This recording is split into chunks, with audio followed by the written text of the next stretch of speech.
and sit down.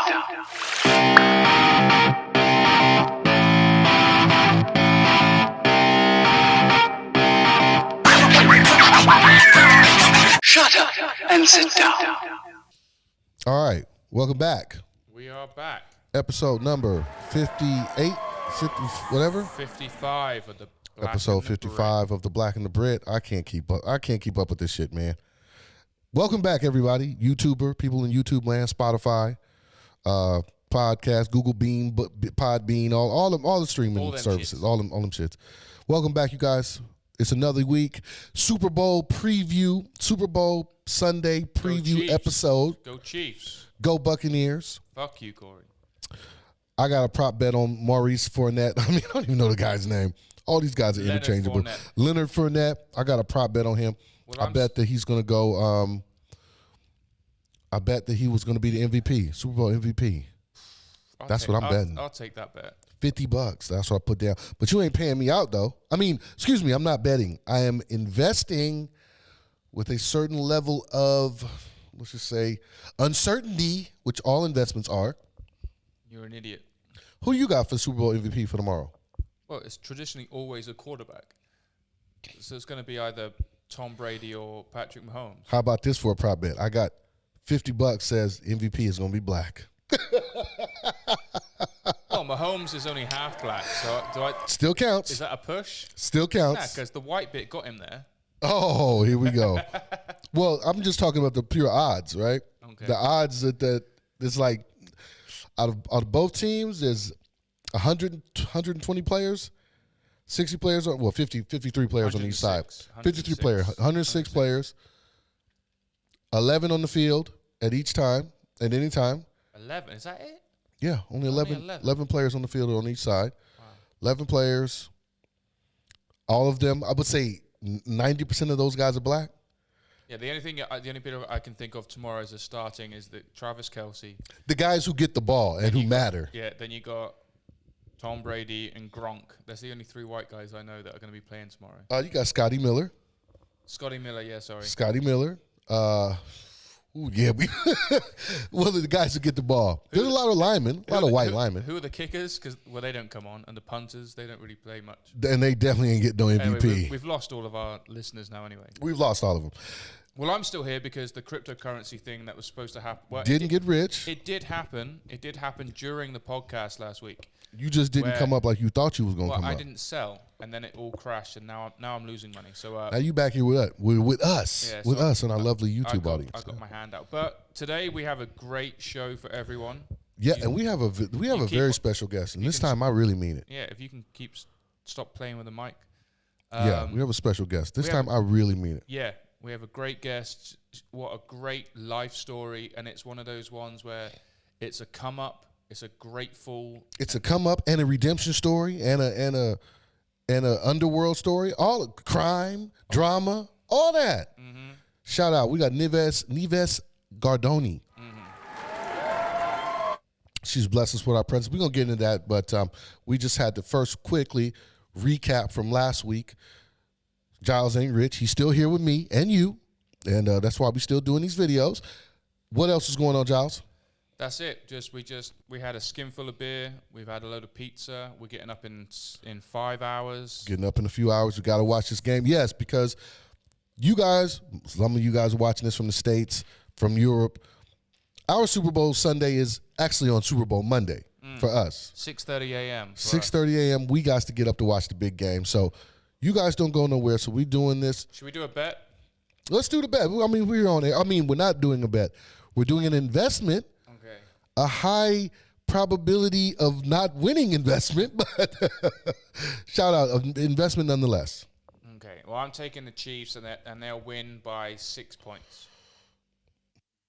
I am taking the Buccaneers. I'm going to take the Buccaneers, but I want the Buccaneers straight up. I don't want to. All right, anyway. So that's it. So, I'm on the Chiefs, Corey's on the Bucks. Next episode, you'll find out who's the cuck. That's right. And definitely ain't going to be me. What your mouth said. That's what our mouth said. So we'll guys, be back. Enjoy the show. Enjoy your show. Enjoy the Super Bowl. Enjoy the Super Bowl, and enjoy the story coming up next. That's right. We'll be right back.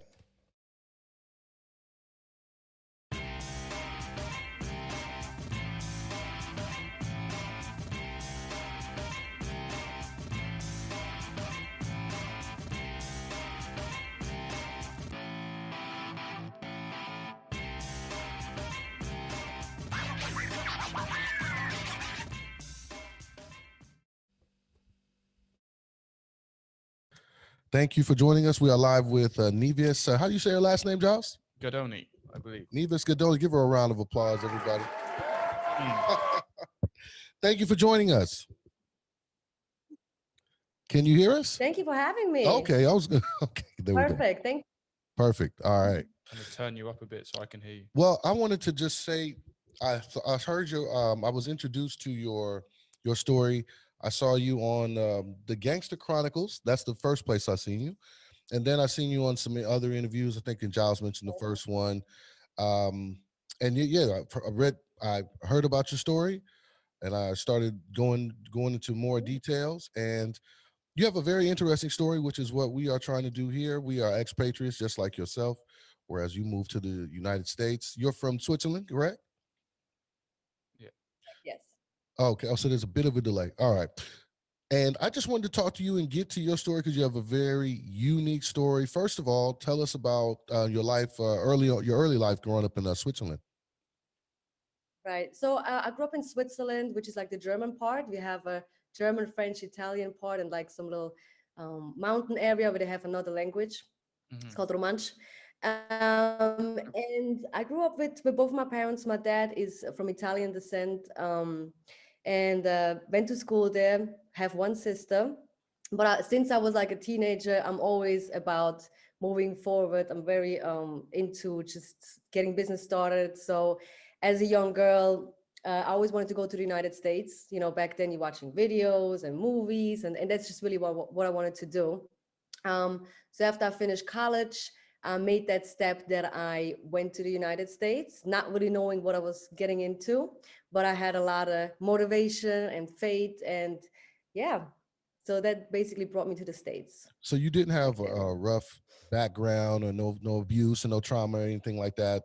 Well, that's the stereotype, right? That most girls who get into the kind of work that you end up getting into, which we'll talk about later, that you guys come from broken homes or so that's not true in your case. Straight up No, businesswoman. not at all. Straight up businesswoman. So, because we want to get in, because Yeah, it's just go on. no, I'm just saying, like, I understand what you're saying. A lot of people think, oh, you had to like have a messed up like life before something had to happen to you. I'm not saying that never anything happened to me. We all go through little struggles, but it's nothing serious as other people, whatever they go through, you know? Mm-hmm. Y'all go ahead. Yeah, because we have to say, because the reason why the biggest thing is your book, that is it's quite an intriguing title, so that's what we want to get into. So your book is The International Madame: How a Woman Controlled a Worldwide Sex Ring. So Yeah. that's quite a an intriguing title. So we need to get into that and break that down. So how did that all start? And No, well, not with the book right now, but let's just talk about the steps you took, excuse me, of just getting into the lifestyle. Because I guess the stripping would be the first part, but how do you get into stripping initially? Like, what led you to that? No, definitely. So actually, my best friend growing up, she came from a good home as well. And but she was into the work, the adult work, which is in Switzerland completely legal, right? yeah, And as a young age, she just saw what kind of effect she has on men and how much money they would spend. And during my college time, I already moved out early.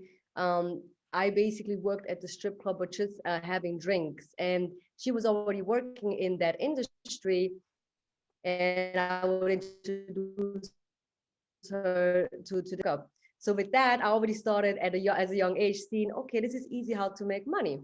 mm, Going to the States, there wasn't the initial plan. The plan was for me to be an actress, or somehow in the entertainment industry. And first, I was selling watches over there for a Swiss company, you know, with all the Swiss watches and stuff. And I lived in the Diamond District. Now, after like 2, 3 months, that whole situation moved to Hong Kong. And, you know, I'm 20 years old. I want to be in New York. So mm, I stayed there. And with no visa, basically, in a sense of that I can work. I worked in a strip club, so I went there. My English was very little, but that's basically how you can make money. And I went to like a high-end gentleman's club with a fake ID, so I could work. And I just figured like, okay, I'm good in getting guys to spend money they don't really want to spend, without lying. But it's just certain approaches, and the more you like can hook these people up, and they see there's pretty girls, and I just thought there was like my talent in managing. At Mm. the same time, when it came to acting, I did acting school, and I saw it was not for me. I don't even like doing it. I don't like the whole thing behind it. So I'm rather behind the scenes managing stuff, and that's where my talent was, not in acting. And yeah, so that's kind of figuring myself out with 20. And I met this girl at the strip club. She had girls from Backpage. I don't know if you guys familiar with that. It was Backpage. like a, Backpage is like it's like Craigslist before Craigslist, right? It's like for when people advertise, like if you need to do something strange for some change or have something strange done to you, that's what you do. Backpage. Wow. it doesn't even exist anymore now. It's Robbie No, shut that down. But back then it was more like a cheaper side. And this one girl, she had girls that would like have no structure in life, and she would take them in and get them to work, and they would make money, and it's like a 50-50 split. It has nothing to do with pimping. I want to make that clear. Like basically, if you do an escort service, it's a 50-50 split. You can come and leave as you please, but it's not like anyone had to do anything. Mm. And just a lot of people kind of confuse that with the pimping, because pimping, some people want to do it, but some people are forced to do it, and I wouldn't force anyone to do any type of thing like that. So my idea was, I see there's a lot of clients, of course. The girls are like, they're like not the top notch girls. So my point was, if I do something, it's better be top notch. So I started going out, and I'm saying like 6 times a week. I would go to every event, every cigar bar, every like all the restaurants, all where all the people are with like much more money, and I will go find as well pretty girls. Now it comes back to the girl that I grew up with. She came with me to New York, and she had a lot of friends from Switzerland. They're already workers, and with the tourist visa, you can do 90 days, and you can leave after 90 days. So started setting up apartments. I found the perfect place where you can pay cash and you just stay a month. You have these places in the middle of Manhattan, and you can't even, like, if you want to go in, I have to open the door for you with a card. Like you can't just walk in. So even for police security stuff. But then again, when I do advertisement online for the girls, it was on a different page. I had my own website, but then of course a site is called Arrows. It's just a little bit more high end. And then word of mouth, people that I met. I'm like, I was always with pretty girls. They always seen that. And then my services was very reliable. So the girl looks like the picture. Um, they on time like a Swiss clock. uh, and I make sure they can hold a conversation. They're classy. I don't want no ratchet girl. I don't want no girl that gets drunk and stuff. You can't control everything, but I had really like rules. Even your nails, your toes have to be done. You have to look like $1,000 an hour because that's what you're going for. So Right. you have to look and to act like it, that you are special, that you're different. To be honest, to find girls is easier than you think if you know where to go, where they hang out. Because in New York City, it's an expensive life. People want to make money, they need to make money. And a lot of models that come to New York first, the entertainers, they don't make that money yet. So it's an easy way to make it. I mean, you make 1,000 an hour, I get 500. You have a driver that goes there. You're secure. I know who the person is. Usually I do the whole background check, or you have to be a referral. It can't just be coming from nowhere. Um, yeah, so these girls would make a lot of money. They're happy. They don't have to text with nobody. Everything is set for them. Mm. And yeah, definitely saw my niche in Wall Street. Wall Street was like that place back then. Even they said 2008 was like all the money problems and financial issues. It wasn't in that area. I didn't see it. Let's say. No, they were getting Yeah, bonuses. I didn't. They was letting you guys. They were sharing with you guys. Right. Yeah, definitely. And we talk about, so basically I met one guy one night. He was a little crazy, drunk, high, fucked up, can I curse actually, or is that Of course. Go no ahead. go? Okay. I was just saying. Um, so anyway, he actually booked a girl, and then he was so happy about this whole situation. He said, I have so many friends for you. You don't understand. So it came to the point that I would have parties Friday afternoon, 3 p.m. starts.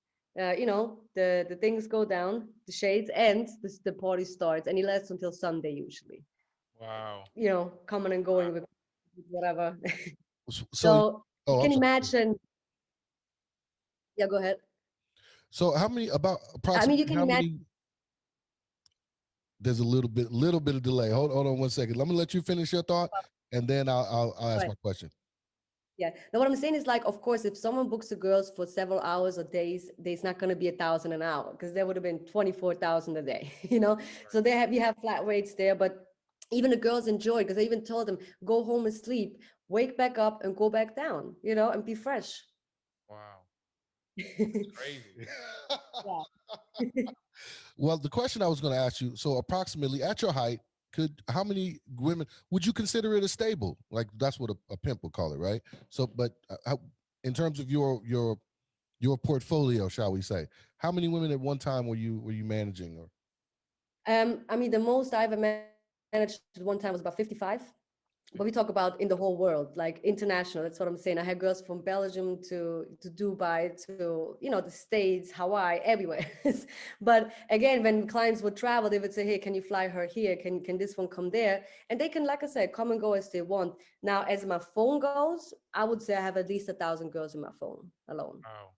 not more. I haven't counted it, because they come and go, they get married, they get older. Because again, I don't want to have girls that do this their whole life. Do it 2, 3 years, make a lot of money, don't have a Mm. Yeah, that's good. it sounds like I hear you still active, still ongoing, still pimping. I mean, excuse me, still working.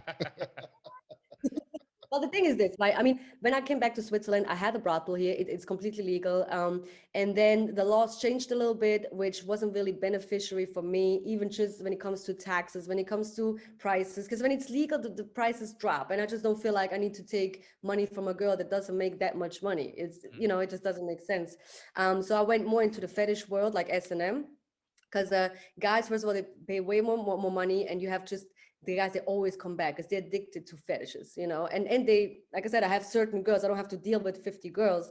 Now if someone comes to me and says, I want to throw a party and it makes sense for me, like money wise, I'm doing it. Mm. I mean, I'm gonna organize it, I'll get it done. Like I said, I'm just not gonna have, oh, we have like 1,000 a girl, we want to have her all night. No, I'm not gonna even ask my girls for that, Mm. you know. Josh, you had a question? Wow. No, I completely lost my train of thought. I was just thinking of all these women. Well, I mean, it's not that glamorous, right? So I Because mean, we're talking about the money. well, it's like it's the guys that just want something beautiful on their arm for the night, make them look good, feel good. Yes, that's part of it, but then you also got to deal. Well, that's part of the.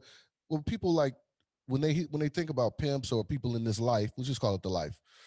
They think about all the glamorous parts. You know what I mean? Just hanging out, the traveling, the dressing up and hanging out at these clubs. But then there's a downside, right? Because the exchange for these women, well, not maybe not in your case, maybe, but probably in some cases, like you're their partner.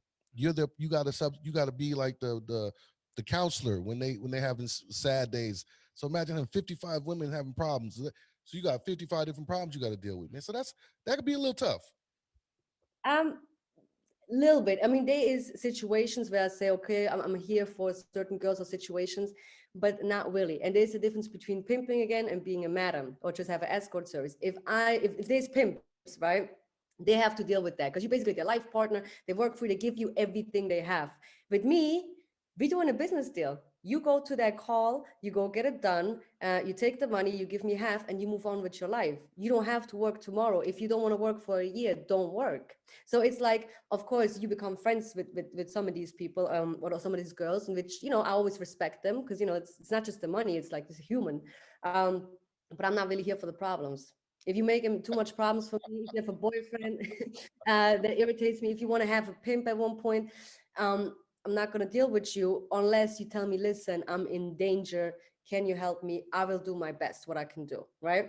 Um, Did you but did you ever yeah. have any girls like running off without paying you? If they had like a big payday and they go, nah, nah, I'm just bolting, or guys not paying. Yeah, I mean, no, girls, no, because I know how to. let me say, how can I say that the right way? Because I don't want to say manipulate them, but you have to make them a clear situation. Let's say you work for me and you have a client and you take the money you don't want to pay me. I'll Mm. make sure you never work again with good Yeah. clients. Again, Right. I'm connected that way. So I'll make sure you can't go to work. So, and then on top of that, what is it going to do for you? You have one client. He's probably not going to call you all the time. You need more clients, right? Yeah. You Right. can't work anymore. And I have high-end clients that really pay 10 grand a night. And maybe you had in half an hour, you have some action. The rest of it is maybe dinner and talk. I mean, Right. you know? Right. So clients, it happened before. And it's actually a funny story. So no, I'm 5'2". I'm like 155 meters. I'm short, tiny. So if I'm gonna go to a guy and say, hey, you gotta pay up and give me all that money, uh, it doesn't work. But I tell you what works when that ever happens, because first of all, the girl always has to take the money up front. If she doesn't, I'm a little bit upset, but I'm still gonna make sure that money will be coming in, right? Because that's the rule. If he doesn't pay up front, that's it. So Yeah. now it happened, of course, before. So I will go by there and say, look, I'm not the one that runs this, but my boss is the one you owe money. And his name is Igor. He's right now in Moscow, but he's going to be back. You can deal with him. I don't care. You don't have to pay me. And then they say like, yeah, I'm not going to pay or whatever. So you come out, it's like, it's all right. So you have a good night.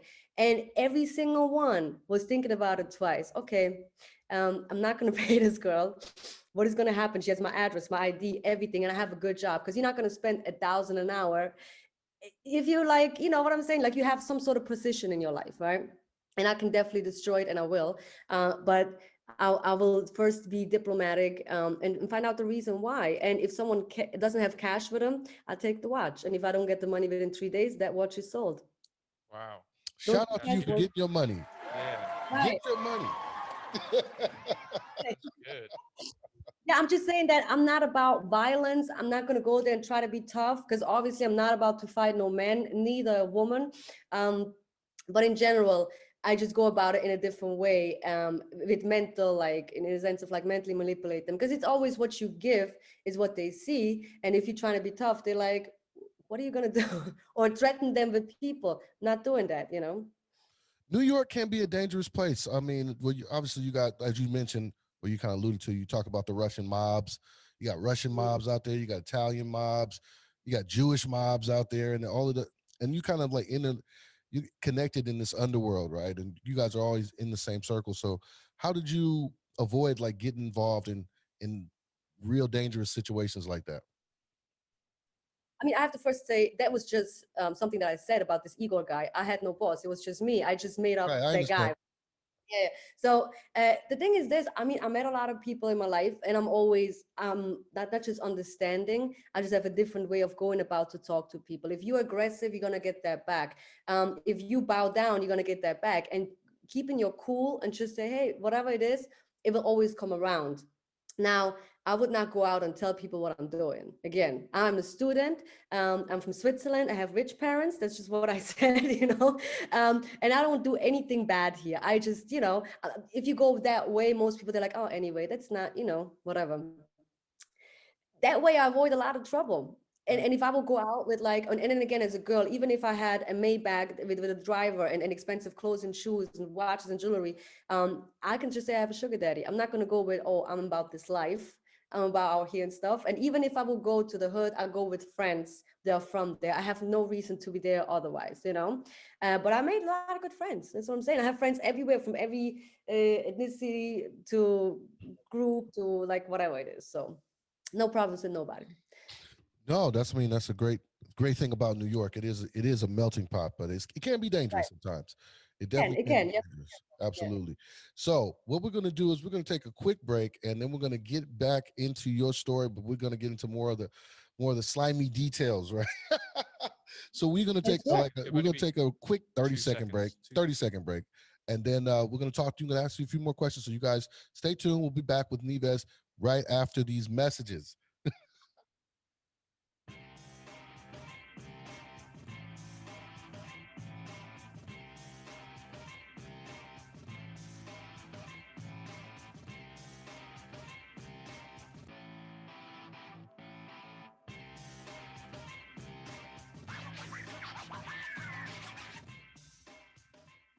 All right, we are back. We are back. We are back with Nives Gadoni.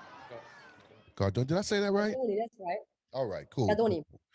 All right, so now you're in New York. How old are you, if you don't mind us? I mean, not how old are you now, but at the time. 20. 20. Oh my goodness. Okay, so you're 20. really young. You're in New York. I know you're out and about every night. You're interacting with celebrities. You're mixing and mingling. Is it at that time? Did you have like this, like at that age, you have this like invincibility kind of thing?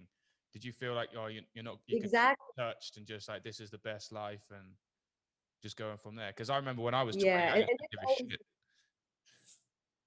Right, and exactly. And that was my downfall as well. But at the same time, I was blessed in many situations that I was in a supposedly dangerous situations. Nothing ever happened to me. So I am blessed that, things didn't happen. But I think with 20, when I came to the States, when I was on my peak, I was 21, 22, making all this money, having all these apartments, and you just live every day. And I had no fear from anything. Mm. Now That's it's a little just being different. young, right? Really. I Yeah. mean, not that I'm afraid now. I'm just saying I don't make certain mistakes, and I don't. I'm not someone that crosses people, right? I mean, I don't steal from people. I don't take from people. You know what? Let me rephrase that. I have done some mistakes, Shout out to you. Shout out to you. Sometimes but now everybody needs a little 5-finger discount. all right, but I wouldn't go somewhere and take something from a poor person or like these malicious things. But I have like done some messed up shit with people that were disrespectful to me, and I was again a nice person, and then we wrapped the dude. I mean, I have to say that. But it wasn't okay, and I had really always a bad feeling about it. But again, you learn from mistakes. I wouldn't even go on a train or a bus now without a ticket. Like that's how I am now. You How many might end people- up in prison for life in New York doing that. You can't be fooling around. Right. No, and even just not just that, I was in dangerous situations, not understanding it and just thinking that's cool, and not so cool sometimes. I mean, when you get older, you understand Yeah, better, when you look back and you realize, you think, oh shit, that could have been a whole lot worse. So you're mixing matches with celebrities. I mean, you're in that world. Who's like the nicest, or who's your favorite celebrity encounter? I mean, not if it doesn't have to be in terms of your business, but Are you just allowed to talk meeting. about that? Well, no, I mean, I want to clarify that real quick. In my book, I didn't drop no names besides of the guy that snitched on me, which I felt like that's what it is. In my book, there's people that I met, but I have just friends. They are never in the book. They never got there. And of course, you meet people because to go back, I was having that escort service, but I was doing an internship at Sony Records because I really wanted to do artist management and stuff. And then that's how you mix and mingle. Like you meet people. And I think the person that I met was the coolest person. He's probably Eddie Murphy. Wow. Eddie Murphy. Shout out to Eddie. I thought you were going to say Nas for some reason. I don't know. What was Sony Records? That's why. He's my favorite rapper, absolutely my favorite rapper. But what I have to say this again, Eddie Murphy had nothing to do with the business or anything like that. That was just someone I met out, and I didn't even realize it was him. I'm like, no, that's not him over here. And then my friends introduced me or whatever, and it was him, and it was just a cool time. Like he's a really cool person and funny. He made fun of my accent and my feet, everything. It was wonderful. Eddie, yes, I have met Eddie briefly, very briefly, because well, he lived in California. Well, let me rephrase Right. it. He has a house in California, and Yes. yeah, we just happened to bump into him. Like just we were doing some work. My father had a construction company, and we were working somewhere near his Okay. house, and that's how we met Eddie. But it was just like, Right. hey, how you doing? That kind of stuff. But Wow. I'm glad to hear that he's cool. Oh, cool guy. Yeah, no, definitely, it's very cool. Definitely. So on the flip side, who was Yeah. not cool? Who would you be like? Oh nah, What a not scumbag. cool. What a scumbag. Well, I'm not trying to put people out here because I'm saying like, look, We're trying to get these views up on on a this date, podcast. I could meet you one day and you have a good mood, and I can meet you another day you have a bad mood. It's situational as well. But I That's did have a little run-in with Olivia, the singer from G-Unit, and I think she's an amazing artist. Like she's very talented.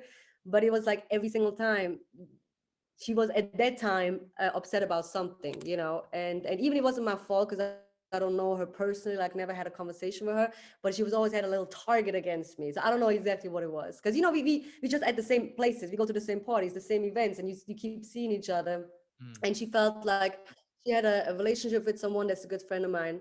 And she felt like there was more between us, but that was my brother. Like that's not, there was nothing anyway. And we just said hi to each other. It was always like yeah.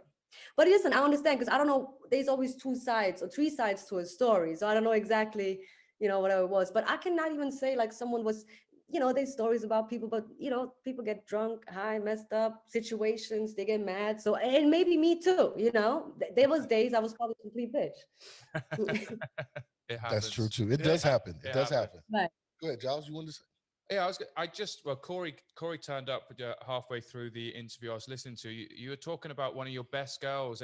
She ended up was still after the night doing tricks on the side late at night and kind of lost out. I missed the last part of it, but she was a good girl. You said she was your best girl, and then she was actually doing a bit of extra work on the side that you weren't too happy about. At that interview, which interview was that? In Or which the interview? Just before? the one I was saying, the struggling radio one. You said there Ah, was okay, okay. best girl, or one of your girls was doing really good work. She was your best girl, and Yeah, it ended up. the thing is what I don't understand with her, she was like a student at NYU, Mm, beautiful girl, like this, and she looks like the girl next door, but still very pretty.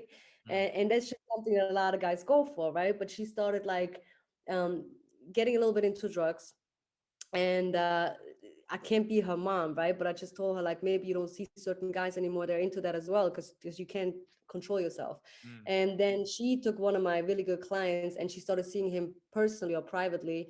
And then he came to me and said, "Well, she keeps calling me and texting me." I'm like, "Yeah, it's not really my problem because you gave her your number, right? yeah, right. But I will make sure I can check her." Now, this is the part that I don't understand. He pays 10,000 a night for her. She gets five. Why would she see him for 1,000 a night? I, we're Yeah. all losing. You're losing like a lot of things. I don't understand. But That's then I have to hustling say, backwards for real. right, yeah. And on top of that, if he doesn't want to pay you, he won't pay you. What are you gonna do? I make sure that if I ever tell a girl he can pay after, I know this guy so well Mm, that I'm gonna pay for it if he doesn't pay. It's gonna go out of my money, your cut. And yeah, I mean that was like really what the only one that I got a little bit upset because she was like thinking, oh, she runs it now, and I had to check her, but I don't check her on a disrespectful way or violent way. mm. I check her with like I make sure you don't make money anymore, and then people feel it. Yeah. So there's no money back into you for you. Like that's yeah. But you gotta see with all these girls I dealt with in my life, they come and go, I, and I some think of them. I think I heard you. Was this you? He's just playing around. He's playing around. Is that what you told her? So No, it's all these good. guys, so that guy in particular, is he doing that like once a week, once a month, or is he spending 10 grand every week, or is these guys Every just week, a week, every week, 10 grand a one week? day. Damn, I'm in the wrong That I'm business. in the wrong business. Both. I mean, anyway, I don't even want to go down that road. But you I did. understand. Yeah. Oh, go ahead. I'm sorry. I mean, the thing is this. I understand that it's a lot of money, and it is a lot of money. I mean, but imagine you making all this money, He's like way gonna be more. making like And 200 grand a month. these people, they spend so much money to show off with bottles and food and restaurants and cars and all this stuff. Why not on the girl you're sleeping with or spending time with? Don't you want to have a girl that's a little bit on top than one that everyone can have basically? And money is not always like on the same thing as the person, of course. Mm, But if a girl charges this much money, there's another level of it. And I wouldn't allow girls to go for lower out there because mm, you can't get her from this girl for this much, and then with me is this much. Like it has to be the same price. That has to be that way because you can't respect that. I mean, if she does any type of advertisement on her own for like 400 an hour, that would be a complete disaster for me. mm. So I made sure they're exclusive. Absolutely. And speaking of which, what you just kind of segued into it, which was my other point. So you become basically what do you call, like a liaison to not only the ladies but also the clients. And you Right. talked about this in one of your interviews, but there became a point where people started asking you for favors, not sexual favors, obviously. I'm talking about for see if you can get this and get that, and that's what kind of led to you having to, do a little time, which we'll talk about. Oh God, I hit myself in the mouth. Sorry, which we'll talk about later. But I want you to talk about, how did that kind of evolution of doing favors here and there, and then how that took on a life of its own. Yeah, so it really started in Wall Street. So what I did is a lot of people in Wall Street, they want to party, it's basically they like to do coke or weed. I'm not with everything else. Like, like that's not really my Standard. jurisdiction. Do they say that in Europe? Well, in America, what she just says, somebody will ask you, "Do you want to party?" Yeah. And what that means is, Let's get high. yeah. Do they say that in Europe as well? Yeah. Okay, all right. I thought that was just America. Sorry. American. But anyway, so I had someone that would go to the clients and see them, and he would make a lot of money, right? With time goes by, he's not available anymore at 5, 6, 7 a.m. And that's just the time where you have to be around, right? And because we talk about instead of doing 10 hours, you're doing one. And that's just money is bad. So I got my own connect. And with time, I even figured out which one is the best connect. So I got to the point where I have the best connect there is. I don't mix it. I didn't do anything to it. I even would say, hey, you get a girl for 3 hours. This is for free, right? And this is for free, or this comes on top. Because I would just know, first of all, it's good quality. I don't touch it. I don't care about that money. I don't need to make money with the drugs, but I need you to be high. Mm. Sounds horrible, but it's like that's when you're gonna stay and you keep staying and you're gonna have a good time. So from doing that a little bit, it became to like, okay, now we're going back into the music industry to get connections. As a woman, usually, you're building something up. So what do they want? They want you or your friends or whatever the case may be. So I'm like, how about this? I'm a girl. I can provide you with anything you want. I mean, like I said, maybe coke, weed, and beautiful women. That's just what it is. But I want favors. I don't want money. I want a favor from you. I want 10 bars. I want a track. I want this. Get me to this party and get me in there so I can do my networking. And with that, you build friendships and they trust. Oh, And I'm a girl, so I gotta explain to my partner. I 10 understand what bars. 10 bars is. 10 bars means that you got to rap. I understand. You got that? Sorry. Okay. Sorry, Giles. Just because I'm English. Shout out to you for knowing. Shout out to you for knowing. Jesus Christ. You gonna give us a freestyle? No. yeah. But anyway, so what happened is you get more connections and people know you and they respect you because you're always on point. You never ask for anything. You give. I'm only asking for favors back that they can do for free. So it's like exchange for exchange. There's no money. And I'm a girl. If you have a street dude coming into your studio, bringing you drugs, that might be not really comfortable for everybody. Because again, you never know what's going to happen as a man. I'm there. I don't have weapons. I don't use them, and it's more comfortable for them.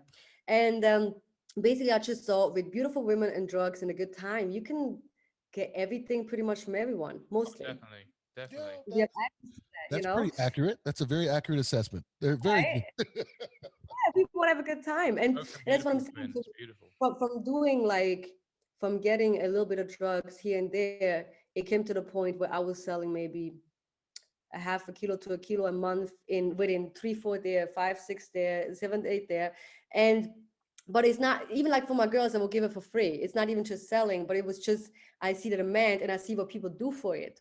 So Mm. it is kind of manipulation a little bit. I mean, yeah, nicely a said. lot of bit, but it's all right though. Out of it. But the thing is, I felt like, but I wouldn't go to someone that I know has an addiction problem and say, here's some more drugs, here's some Yeah, more. right. I'm not doing all that. But I feel like it open doors for me. And on top of that, clients just will be, around. They can get everything from me. So yeah. So did that um, make your game go bigger? Did you elevate your business from that with combining the drugs and the women? It just It's grew quickly. it's Bigger. yeah, and it's Manhattan. I don't know if you guys partied in Manhattan before. Never. Never. We're not part of the Never. elite. Sorry about that. But No, somebody else has. Who was it? What? We're winning. Oh, I think the president has been there. Yeah, that's all right. Ex-president. Ex-president, former president, allegedly. So I'm saying like even not just in Manhattan, but I say Manhattan is like the place people go there and they have a good time. And the sad part is I didn't even notice that, but it's like in certain areas it's just everyone is getting high. Mm. Yeah. I'm not judging it at all. I'm just saying there was like I saw that, I saw the business and I saw, okay, this is going to open a lot of doors for me. Again, being 22, 23, you're not going to think of the grand scheme of things, right? That things can come back negative or people don't want to, but actually, no, I can't even say that. Because to this day, no one is mad at me for it. I mean, Well, yeah, nobody's mad at you. But however, you might be mad at some people. No, we're not gonna talk. Not gonna talk about that. Not gonna talk about that.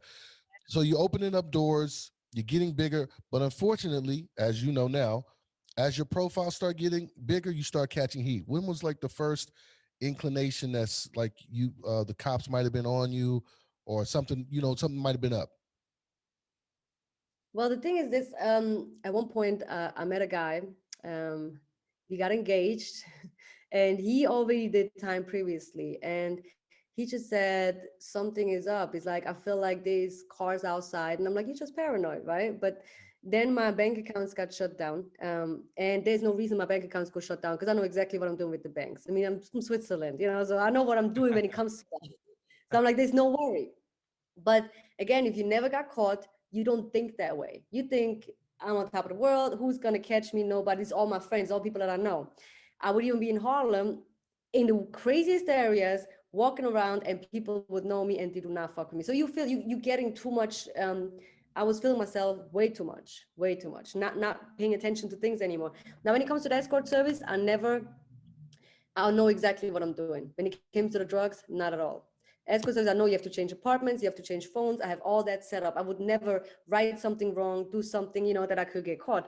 But when it comes to the drugs, um, I'm a complete naive girl in that sense. And even the way I got set up, that was exactly which, if someone would know better, they would know better, but I didn't. Mm. So that was my naive point. So you got set up. Yes, it was a Uh-oh. setup. Was it And I have to from say, a close it was friend, or what was it? I call him a brother. I called him a brother, not no more. But he calls me a Oh, little that's gotta sister. hurt. That's gotta hurt. Yeah, and in the end, I was thinking about it. I'm like, you know what? I should have paid more attention to things, but I Mm. didn't even know the law that you can set somebody up because it doesn't exist over here, right? Or it doesn't. Yeah, So, I feel like if you about that. so go was to it jail, like right? I him mean, setting you up is giving himself freedom? Yes, absolutely. Fucking and at this scumbag. point, I didn't know exactly who I was dealing with. I mean, he was the right hand man of Puffy. At that point, a former employee of Bad Boy, head of security, and he did a lot of things for me as well. He brought me into places. We would hang out. We like brother sister type of relationship we had. And then he asked me like, "Oh, could you like just do a drop and stuff?" And I'm like, "I can't do that. And more so, I'm scared to get robbed because I'm not about to fight nobody, and I'm not holding a gun. I'm not doing all that. So, I'm not a gangster. So what happened is he keep asking me for that favor, and at one point I gave in and I'm like, look, I can't do certain things because he wanted me introduced to my connect, and my connect Colombian, forget about it. No, they trust me, but that's it. You can't bring people in. And I got in because of somebody else as well, that it took a long time. So I said, you know what, I do one drop for you, because he said I just need products. And he introduced me to a guy, older guy, seem, it's Dominican. You see he has a little accent going and shit. Didn't think nothing by it, right? And then when all this went down, actually, when I sold him a half a kilo, in that moment, we were in a sushi restaurant on the Upper East Side, like a busy, nice, fancy place. And I just remember he was sitting down. I met him before to give him the test or whatever, if he likes the stuff. And I just said, I'm doing this one time and it's just for my brother. And that's it. So the second he sat down, he's like, I have the money. And when he said that, he looked past me and I just turned around, I just see the lights. And I was like, Oh, this is seconds, right? And I was like, God. they acted like they're right with him, but they come up to me because I was trying to. I'm like, I'm out. I'm walking out, right? But I had the half a kilo in like a little wine bottle set up, like as a gift because it was after Christmas. I left that there and I just wanted to walk out. I was so in shock. But they were very gently to me, the officers. They just grabbed me, put me on the floor, put handcuffs on, and ripped me of my rights. And I'm like, when you hear someone reading your rights, that's like from CSI, New York, I'm like, that's a bad sign. It's a bad sign. But I think I couldn't put one and one together, right? They're like, well, we arresting this guy, whatever. And then, they went to my house, they raided my house. It looked pretty bad. I mean, I had 12 counts of an A1 felony by the end of the night. I went, yeah, you know what it means. Yeah, oh yeah, I definitely know what that means. I have no idea what It that means. means you're gonna be in there for a long time if you get Right, convicted. Just out of curiosity, and I'm not trying to insult your language ability, but obviously with the severity of the case going forward, did you choose because they're supposed to provide you with a translator if you, not if you just needed one, but for something that's serious, I would imagine I want to hear this in my mother tongue. Or did you go through the whole case, your whole process, your legal case in English only? Because a lot of that language is very difficult to understand. No, what happened is this: when they raided my house and I had to go to the headquarters of the DEA, of course they wanted me to. They gave me the same deal. They said, "Listen, you can rat somebody out. We just have to make some arrests because you owe a lot to the state right now, right? Because you have all this shit on you."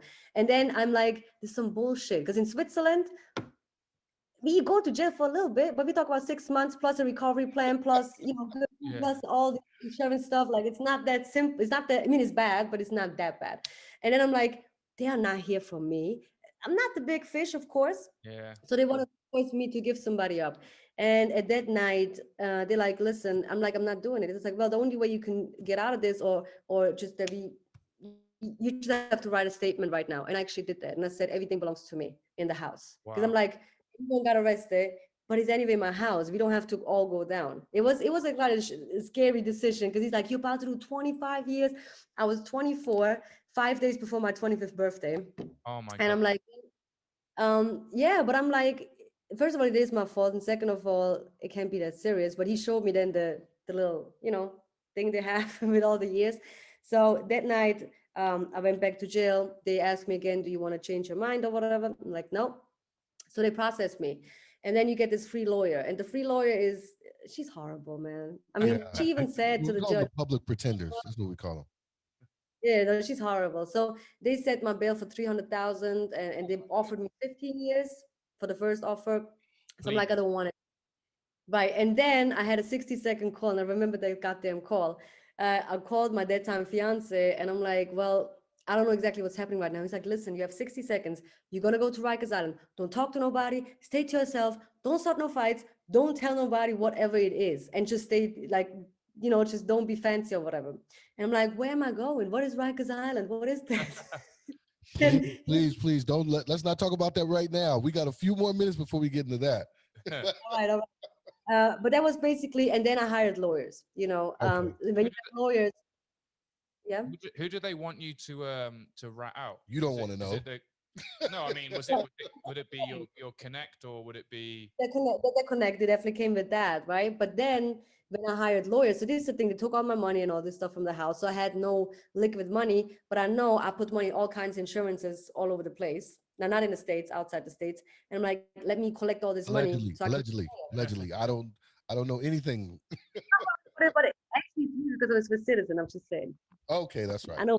Yeah, there's ways around things. No, it wasn't illegal money. So anyway, at that point, when I got a lawyer, they actually told me, they're like, I have never seen a case like this. I mean, first of all, until I found one that want to take my case, it was a long process because most of them were like, oh no, I don't want to deal with this, right? I mean, because you're gonna lose. So I can't promise you anything. Maybe the best I can do for you is 5 if you do this and this and this. And I'm like, So I found these two ladies, and they actually said the crazy part is they don't care about your connect. They want to have names from all your clients. Give them up. And I'm like, that would make me the same person mm, that just did that to me. You know what I mean? And I was so confused why he would do that. And the first time my fiance came to visit me, he's like, look, I know you don't know the system, but he's a snitch. He's a rat. He sets you up. Like he's like, he is the connect of the other guy. The other guy is a DA undercover that I sold the drugs to because he was never in my case. So when you go to court, you have a co-defendant, right? There was no co-defendant. It's just a cop that is talking about you with all the tapes and stuff. And the guy that sets you up is out there doing some more scandalous stuff. And when my fiance went to talk to him and confront him, he's like, well, he just offered me another deal with some crystal meth. And he's like, I just walked out the feds and he's offering me that. And he's out there. No, it's very clear what's happening here. And then later on, I found out it comes back to the BMF scandal. Oh, the That BMF, which gosh, I don't know. You're not familiar with that, Giles. what's BMF? BMF was the black mafia family they started in Detroit, and then they were connected to they actually were connected through Puffy through a murder that happened at a club in Atlanta. But which yeah, is really music deep wise. stuff. Yeah, music wise as well. BMF But basically a lot with the music industry. yeah, They yeah, rest they were Right. big, this big, small very big, very down. big. It was bad. Yeah, actually, And I, most of the guys have gotten out. A lot of guys did 10, 15, but the leaders, they still both of them are still in prison. one of them can just came out. Southwest Teachers came out Yeah, because Southwest T got out. That's right. Bleach is still in.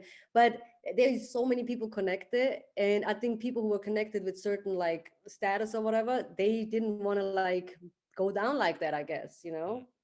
I mean, there was like at least Yeah, 150 people that snitched. That's just what I heard. yeah, yeah. But Wow.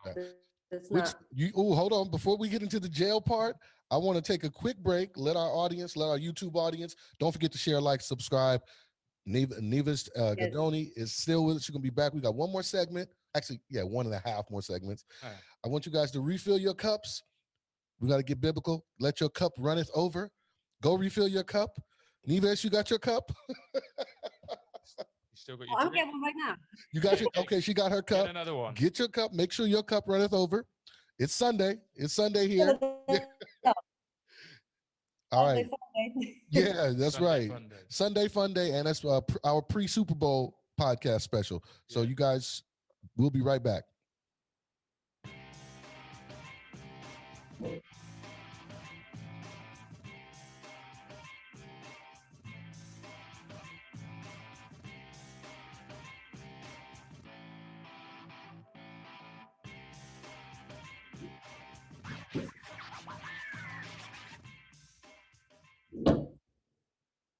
All right, and we Per- are back. Perfect timing. Perfect timing. Yeah, I saw you run off the screen. With oh, you did that in heels too, didn't you? I heard the No, heels hitting the ground.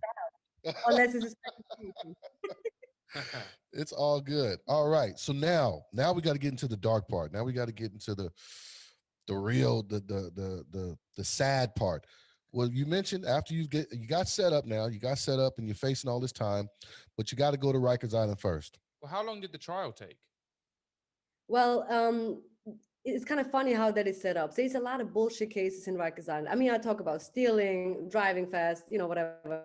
But they're gonna like make sure they have this group over there. They have some serious charges and the other ones over there. And with the lawyers that I had, and it's kind of like a high-end case, not a high-end case. I would say like just an High important case that profile, people. right? High profile. Yeah. So what happened is in the beginning, before I had the lawyers, I had to keep going to the attorney's office, like the district attorney with all the DA, but I didn't snitch. So my case was not federal anymore. They turned it over to a state case, and now the state takes over that. And then they said, well, you have to do something for us. And I'm like, I refuse to do it. So it kind of like pushed it back all the time, right? And then when I had the lawyers, I was really grateful because they actually looked at the charges. And now I have to say, I'm really lucky. I just moved before I got arrested. And this guy who snitched on me, he was never in my house up until that time, but he picked me up before, right? But he was never in the apartment. So there was no apartment number on the warrant. It was the wrong apartment, and that makes the warrant not Illegal guilty. search and seizure. Oh my goodness. Everything in Shout the out to the house, lawyer. right? But this is the fucked up part. If I wouldn't have money, I wouldn't know this. I wouldn't know. I would do much more time. But it was the wrong apartment, and in the house was another kilo, another like there was so many things in the house that was bad. But all that had to get scratched out. And now it comes to the part they don't have enough evidence even to say you ran a prostitution or escort service or whatever. Mm. Vice came in, they did the whole research on it, and for them it was more important do you had underage girls, were these girls there for free or will? And I never really answered. I just said, look, I just set up parties. That's just what I do. And then whatever other people do, that's not in my business, right? But there was zero evidence at that point. So they let that go. Now they come back to the drugs because they definitely had that over my head. And they're like, look, we're gonna charge you with everything you sold to this undercover, which comes to a sale, that you had it in your how you say Possession. yeah, possession and sale, of course. And it's a sale. And then because I went from my house to that area, it's trafficking because you go over a different district, which is not even that far, right? Um, Pretty bad. So then again, this whole thing went back and forth. But so some things came out, which I thought it was kind of like interesting, which worked in my favor because of the people that I was dealing with. Um, yeah, they kind of were involved in it too, for like not directly, but like indirectly. So in the end, I scored a pretty good deal. It took, like, of course, a while, but without snitching and anything, I got the deal of 4 years in the end because it was my first offense, and of course, of all the people who were involved. And I took the 4 years, and they said, listen, after 2 years, you have to report yourself. We just don't want you in this country anymore. You can never come back. If you give you a 25-year ban from the United States and Canada, and if you try to come back, you get 7 years immediately, and I will make sure. And the DA even said that to me. He's like, I'll make sure I get you life with something. He's like, you're not coming back here. You're never gonna walk free. In the midst of all this, I have a bail of 300,000, right? I didn't care for the bail because I'm already in jail. I want to have a good lawyer. That's it. The Swiss embassy put up the bail. This was, I have never heard of this before, Wow. but the DA was, so he's like, why would they put up the bill? And I just, right. I just got my passport done and I met this girl from Switzerland. We just became cool. And she probably heard, because I mean, who gets arrested from Switzerland in New York? It's like not really Yeah. happening. They're just there for banking, you know? Yeah. That's what they are. So anyway, they went up with a bill to 500,000. And then the Swiss embassy said, yeah, we're going to pay for it. And if it's Swiss embassy money, they don't have to check where it comes from because it's legitimate money, right? Because before they have another 72-hour ban on it before they even let you go. So they kept fighting with them. They went up to $1 million for my bill. And then by 1 million, he's like, he got so mad. He got red in his face, like the DA. He's like, I can't believe this. So it went back to Switzerland. They're like, okay, we're not gonna try to fight with you guys, because and yeah, it was cool though that they tried, but I wasn't going for, I mean, I wasn't hoping for it. I mean, who cares? You're already in there. Imagine you do you get out and then you have to do all this time and go back into this shit. I mean, I Yeah. should get it over. But it was nice that they tried to do it. Yeah, that's That's nice. great. Shout out to the Swiss Embassy. What can I do to get me a passport? Yeah. Oh, I might need that. you gotta. Now, even in Switzerland, it takes a long time for you to get the passport, even if you're married, because like I don't know if you've seen, if you go to the airport, you always see EU plus Switzerland and all these things. So it's like we are Prestigious. neutral, and it's Autonomous. just They're your autonomous region. I have huh?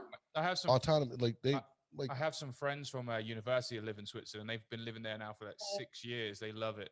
They just love it. Now it's But, ski I mean, it's just season. the system where you always look out and stuff. But I'm saying, even if you get married, it takes a long time for you to actually get the passport because you get benefits. There is no homeless people here if you don't want to be homeless.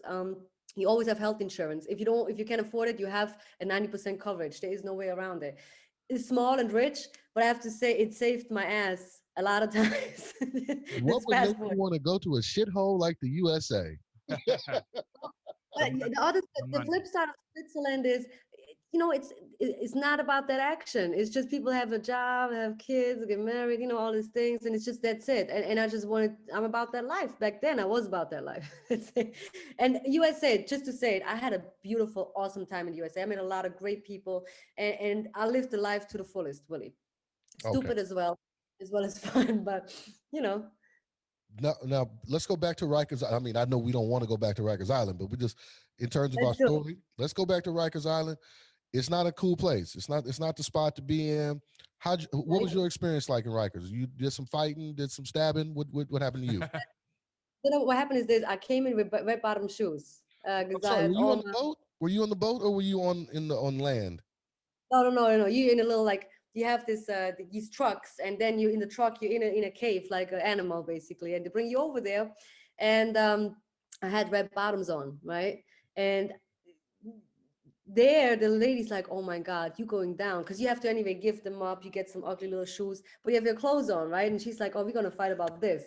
Everything is a fight, everything is a problem, everyone wants to disrespect you in every way possible. Now, I'm not a fighter, but I'm not about to like get disrespected. But with officers, I have more issues with officers than with inmates, to be honest. The Mm. officers, they see a skinnier girl, especially the ladies, not everyone, there's some very sweet ones, but they just go after you. Even when it comes to searching, a strip search, it's not that comfortable. And you're a woman yourself, they will bother you to the fullest. I mean, these kind of things. And then even men officer, when you take a shower, they can actually look because they're in this little bubble, you're not supposed to look, but there's certain people that's just there that they want to bother you, Of and course. you're Just mad. It's like, lingering Just lingering for your safety. for your safety, of For your course. safety. Obviously, for your safety.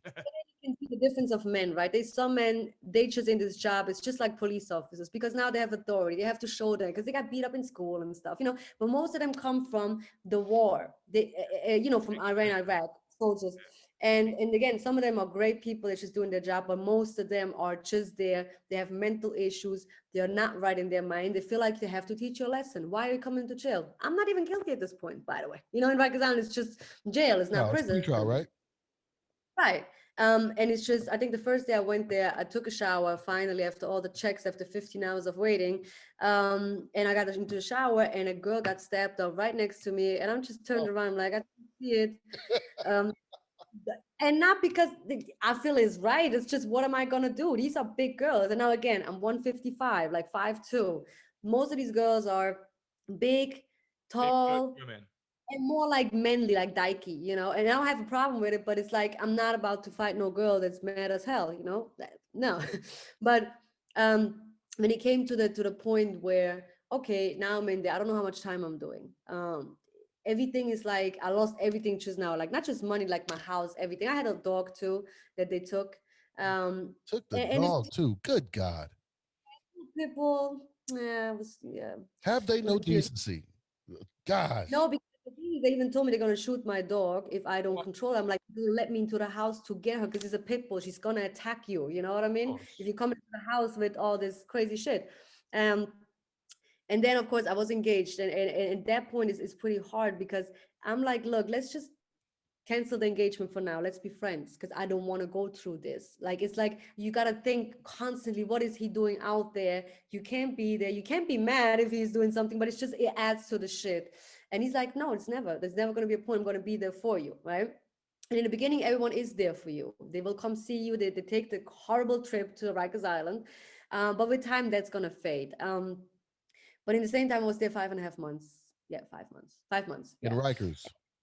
Rikers, yeah. Okay. And the thing is, what I learned about people is they're so angry, and I want to try to find out why. I'm not going to be their psychologist, but there was this girl. I was able to do my hair for the court, right? You have this voucher, you can do your hair for the court, and she came at my hair with a hot comb, and I have thin, shitty hair, and that's gonna just burn everything off. Me too. So me and her got into it with the hot comb, with everything, and she's like a 17-year-old girl, mad, but she's Mhm. yeah. So anyway, there was a lockdown. We both got locked into a cell because we were both on a visit. And me and her actually had a conversation. And this is the crazy part. This girl is 17. She got attacked from a guy. He tried to rape her. She fought herself off. It's on camera. She doesn't have money for a lawyer. He died. She's getting 13 years. Now you're 16 years old in Rikers. Of course, you're mad at the world. You know what I mean? Mm. It's not helping this whole prison politics with fighting each other. But I made it to the basketball team because I have a talent. Even I'm good. I'm not. I played I'm not laughing I at you. That You that were was the positive thing in there. Okay. you weren't Duncan, put it made that that way. team. Made the It's team. hard to make that team. I'm just saying it. I'm saying it. I'm Yeah. sure the No, competition is stiff though in New York. I mean, no pun intended. I'm sure it's a lot of good basketball players. And speaking of which, now basketball is an international game, right? A lot of, I mean, well, if you're a lot of European. Europeans like basketball, but there's a lot of race politics in prison. So how did you segregate? Like, what yeah. did you, who did you hang out? I mean, where did you choose to hang out with? So this just to let you know, like when I got into prison, I was still married, Mm. which the marriage was already like not existing for a long time, but my last name was Lopez. I was Mm. married to a Colombian before. So I was like, I'm gonna choose the Latino side because Yeah, I'm not about to be as a European. It's just two of that's a us in lot here. of them. Yeah, that's a lot of them. And then again, but the thing is, I don't care about race, right? But it is definitely a big division. And I saw it like, first of all, I'm cool with everyone. I had no money coming in because a lot of people disappeared from my life at that point. And some of them were still there, but I only need like $50 a month, but it wasn't possible for a lot of times. So when you don't have that, you're gonna start hustle. I started a hustle in prison, and I can't really tell you exactly how I did it, but we had a whole group, a whole thing in there for all the girls that can't make money when it comes to pills, when it comes to doing eyebrows, hairs, feet. Allegedly, So allegedly. yeah, but you had to, and you have time. You have time to think about it. But I got together with a cool group of women, and we did it for cigarettes, and with cigarettes you buy food. And in there, I was cool with everyone. There was no, for me, there's no race. There wasn't like anything, but of course it exists, right? And when someone insults me for my race, I'm not gonna go after you for the race as well. I'm just gonna try to educate you or tell you like it's either you're gonna shut the fuck up or I whoop that ass, which I don't want to do, but I'm just gonna say it. Mm. Sometimes you have to do it, right? Yeah. I mean, but even like when it comes to white and black, there's one black girl. It was really cool with her. She talked about white people in a very negative way in front of me because I was doing her hair. And I'm like, look, you can talk about whatever you want, just don't do it in front of me because I'm not with that. She's like, you're not white, you're from Europe. And I'm like, I'm white. But it's like people just don't even know Shout that. out to Americans not knowing a She's whole like, lot no, no, about no, a but whole you lot. can't be. No, but she's like, you can't be white because you're white I'm like, she's like, I mean the other white people. I'm like, you mean white supremacists? Yes, I understand. No one likes them, unless you Yeah. want for them, one of them. But it's like a lot of people are misinformed, and I saw it in there, and I think I was able to like show them there's other white people, this and that, and not that I'm the advocate of that, but there's a lot of misconception in so many things. Like if you're white, you have to be against black and Spanish. No, and there's no gangs in like really the girls' jail. No, it's just girls being mad at each other. Okay, you know. that's cool. So Now, wait, oh, go ahead, Giles. how did you so what come about for you to flush that girl's head down the toilet? Yeah.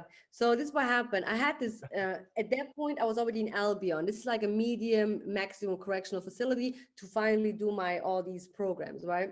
And there you are in a dorm. So it's like 70 people, and you're not really locked into a cell. And you have a locker where you can lock in your stuff. I forgot to lock the locker, and I'm next to the kleptomanist. Like she just steals from everywhere. She's like an older lady, and she just steals and piss people off. And then she's still a cop caller, like so annoying. So anyway, I left it open, and she took everything from me. And it's not like that I had it. So I was already 44 kilos by that time. It's like I was 95 pounds maybe, Wow. trying to get food together and stuff. And I always share with everybody. She steals everything from me, all the cigarettes. And people were upset in the dorm because I was sharing and stuff. They're like, so the officers came in. They're like, tell them who did it. I'm like, no, it's cool. Mhm. Nothing happened. He asked me like, what happened? I'm like, I don't talk about it. So they were upset with that. I waited 3 days. A new officer came on to the block, and I know he was on the phone with his girlfriend all the time. So I'm like, now it's the time. She had cleaning service, and I had laundry. So I went over there, closed the door, took another girl with me, and we just basically flushed her face in the toilet, not with anything in it, but it was like a little squirrel, to wake Yeah, it her was up. Like, swirly. That's right. but I wasn't able to like hit her because she's a little bit older. Like, she's not old, but like older, like 40, you know. But it was after that. It went around the whole prison. Like Lopez just did a squirrely on this girl that everyone steals from, and she always goes to the cops. And then she, of course, she called the sergeant down. The sergeant, it was like, who saw it? And no one said a word because they were over her, right? Mm. Officers like, just say it. Lopez, I don't have a camera in there, but just be honest and shit. And like, what do you mean? I was the laundry. Everyone had my back. So back then, you go around. Even the sergeant started to laugh when he walked out because she's the troublemaker. But Right. they still look. She's the one who's like stressing everyone and steals from everyone, and then goes and calls the cops and everyone. But that was like a good move for me because now I had more people on my side. Yeah. But then again, I play basketball one afternoon. I have more enemies than before. All right. Yeah, because I win. Of course, man. People don't like that, especially like, yeah, we don't like white girls beating us on the court. That's Oh, not they that's not that's not cool. No, sorry, I'm good. I have a question. Another question. Now you talked about getting getting your food from the commissary. What's your favorite Like, jailhouse spread? What? Because I'm sure you had to eat something sometimes. What's your favorite jailhouse spread? well, the thing is, we women, we put together cheesecake. We made the Oh my craziest goodness. food all together, right? And you get inspired from this stuff. So what I was specialized with was like a cheese type of toast, but I put some different stuff on it. But I have to tell you, I have to think back now what I had to put on it with whatever was available. Not a honey bun fan because people get fat from that. I came back with a 6-pack. No, but we would just put together like pasta and things, and we share everything unless there was beef in the dorm. There's always new people coming, but I can't even tell you. Probably I do the udon noodles very specially because I love cheese. Cheese is for me, like, I'm Swiss cheese in that sense. But I put stuff together. They were like, oh my God, this is good. So everyone put something in it, and we make food. It was that's what I'm saying. Like, it was a bad experience in certain moments, but it was a good experience too to live with nothing. Because before I had a driver, I have everything that I want. Then you go from that to like scratching green off your toast just to eat it. You know what I mean? Like, Oh God. yeah, because Yeah, when I it's was before bad. there, It's real bad in the prison, man. so It, like this as a foreigner, I think there's definitely white privilege in prison system. It depends where you go, though. It depends where you are, because the other way around, when you're Don't get white and Corey most, started on this because Corey would go off on white privilege and all this stuff. oh, stop. I mean, but you you know, know it. You know it's real. It's real. It will, but it depends where you are. Because I felt the other way around. For an example, in Bedford Hills, there was a lot of black officers, female black officers, and they would go after me. They would definitely give me hell. But then on the other hand, you go up north, you start a side around, and we would fight for that stuff. And I'm against even a little black girl. She got beat up from 3 cops, and no one would say something. I'm like, I'm writing a letter like a little snitch, but against the cops, because they just beat 3 men, have to beat up a little girl. That's like, it's not right. But yeah, no, there's definitely white privilege. And to be honest with you, I use that to the most, to the fullest. Uh, no, because You got to put I it in had the to. cards you dealt. Yeah, because but you gotta see the other hand, when you're a foreigner, they're gonna use that against you too. So Hmm. when you go to school, they know there's no one there. You can't call, you can't have stamps. It's not gonna go. You can't send a letter to Europe, and you can't get money from Europe. So Right. somehow you gotta figure it out. So I just felt that more in Bedford Hills. Then in Albion, I got one of the captains. He really liked me, and I used that, not in a sexual way, but I just, of course, I milked that shit. I mean, I was cleaning his office, making a coffee, and then when I had contraband, it was pushed to the side. What It's you had to politics, do. Absolutely. because Absolutely. you can look out for yourself. But I was never going with any type of groups when it came to racism, because there was a big fight between white and black. And not just that I stayed out, I was just like, it's so fucking stupid, because we all women in here trying to, like, you know, Do your time and go get home, really. Yeah.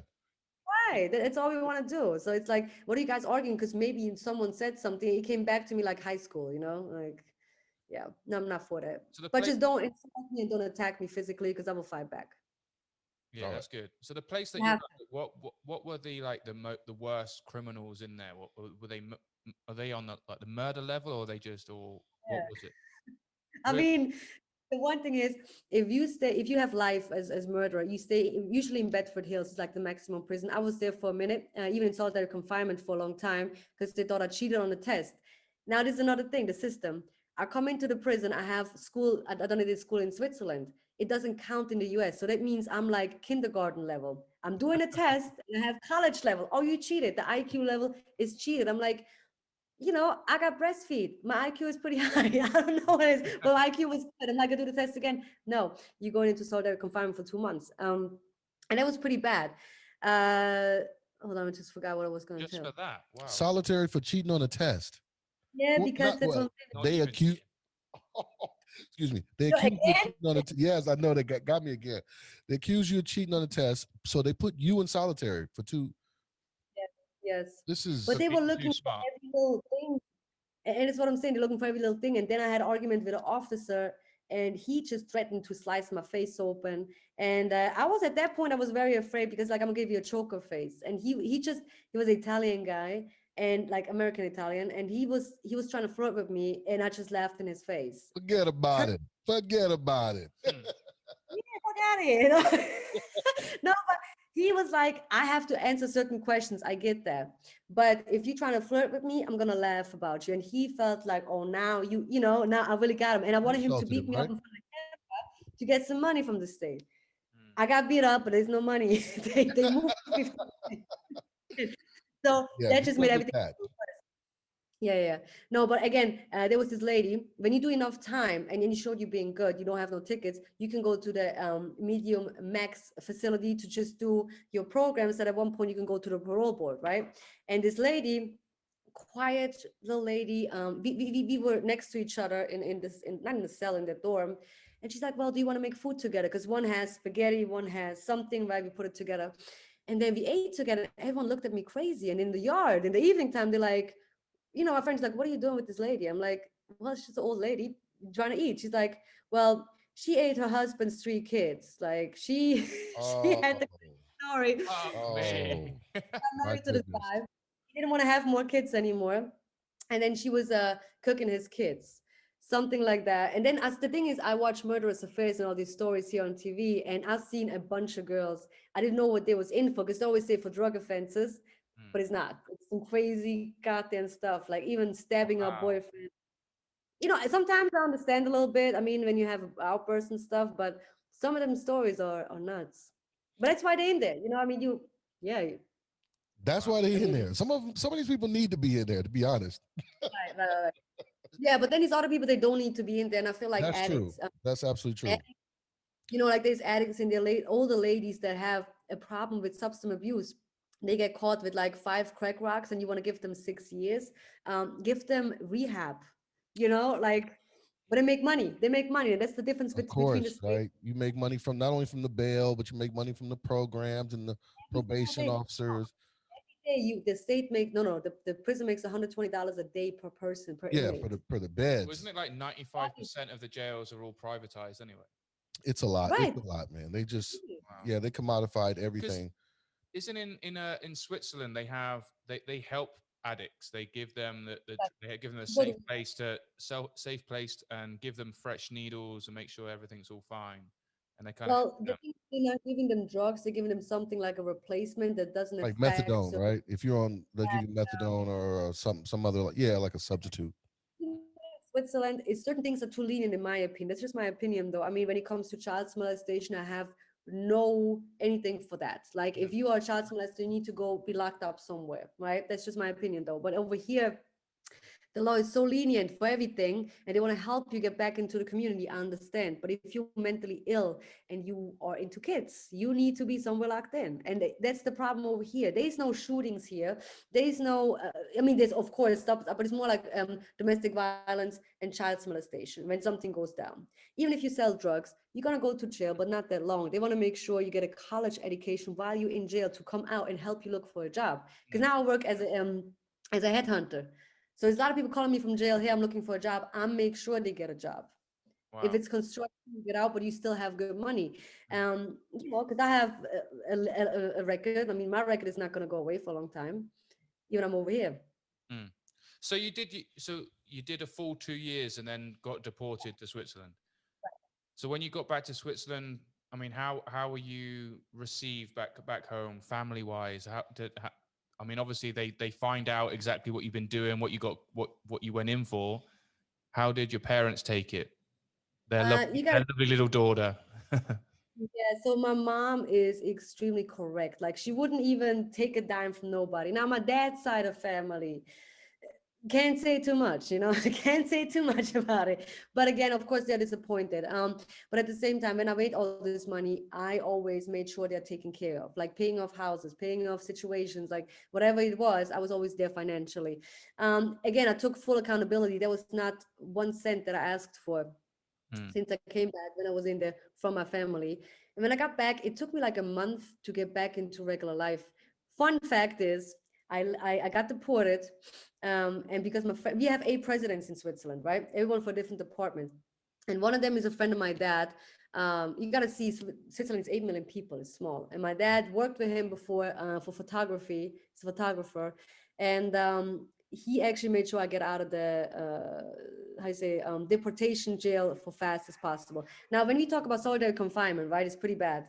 If you get deported and you're in that jail, you can hold you up to 2 years. It's 10 times worse than solitary confinement. Just to let you know, that's this horrible situation in there. And it's what I'm saying when it comes to immigrants, talk about Mexicans and stuff.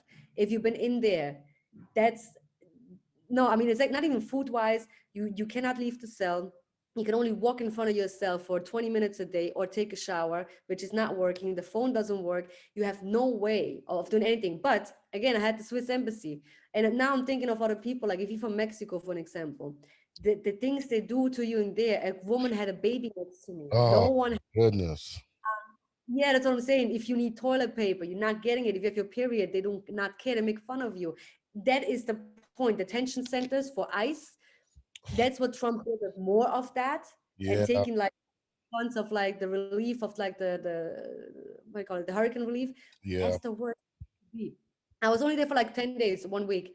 Hey, that was like the worst place ever because you have no chance. Like you cannot make a phone call, you can't do anything, and a lot of people are locked in there for 2 years until they drop you off somewhere. I was, blessed in that sense, but that's why I want to talk about it in my book. In the movie, I want to make people aware of the situations. There's even a basement, they throw people in there. There's no human conditions. They don't eat for 2, 3 days. They don't, they don't get to bathe. They don't get to like anything. So that's definitely something that everything from my book, my movie, my documentary, everything that I have in store, half of it Hold goes. that. Hold on to that for the book. I'm gonna buy it. I'm gonna buy the book. I'm gonna watch the movie, download it. Yeah, if we can get it legally in this country, if we can get it legally here. It's an American company doing it, so it's cool. No, but no, No, it's so all good. when I got deported, I landed at 9 a.m. in Switzerland. My dad picked me up, mad, and the police picked me up before that because they're gonna say, "Oh, we're gonna do a run on you real quick, take your fingerprints." 9 o'clock I landed. 11 o'clock my sister got married, and I was in there with bad hair, looking crazy. Like I was so white that I haven't seen sunlight, but I was so skinny. But I was in there drinking at 11. Wow. But it was an amazing, beautiful wedding day. Me coming back, surprising everybody because the whole family was there, and just looked at me like, "Where you been? You so goddamn white. You're not tanned, you know." So, I How haven't was seen. how was the deportation flight? I've always been curious about those. So what happened is they pick you up, and actually the officers are really cool because that's like federal. They even took me to like McDonald's or some or Wendy's, I think. Yeah. Shout Well, out to that's white privilege for your ass. That is some white privilege for your ass. Going to McDonald's on the way to no, the but damn Or Wendy's. deportation. Wendy's. and I'm not even a Wendy's fan. I better go to like Did you not get the okay, frosty? Did you get the I get frosty the and the baked frosty. potato? Come on now. You got to get the frosty. no, yeah, see, no. But what happened is basically when you've done your time, they pick you up. It's the whole process, and it's the crazy part. I'm going from Albion down to Albany. It's like a very long drive, and they go with 3, 4 cars with like eight sergeants and police and like with the machine guns. I'm like, it's just me in the back, chained up. Like even my chained up.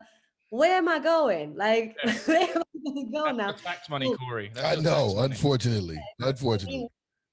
but the guy was pretty cool. He like we had a conversation and stuff, and I'm like, look, I want to go at this point. I'm ready to leave because I closed that chapter because I even went back to the immigration court. And the guy was even cool. He's like, look, I would like to let you stay in the country because he did a lot of charity. Because I did a lot of charity, by the way. Um, but you did a lot of shit that's just not okay. So we gotta let you go. I was ready to go, and then they bring you to the airport. They do the picture on your eye, DNA, like everything that's possibly there, right? And my original college education is car painting, so I paint cars. So my fingerprints is hard to catch because it's all messed up from the car painting, and all the alcohol and all the stuff that's on there. So anyway, they took all these things, they bring you to the airplane and you get in first, and then they just let you go back there. And when you come back there, the pilot is basically stopping the airplane, everyone gets out, and the police takes you out of it.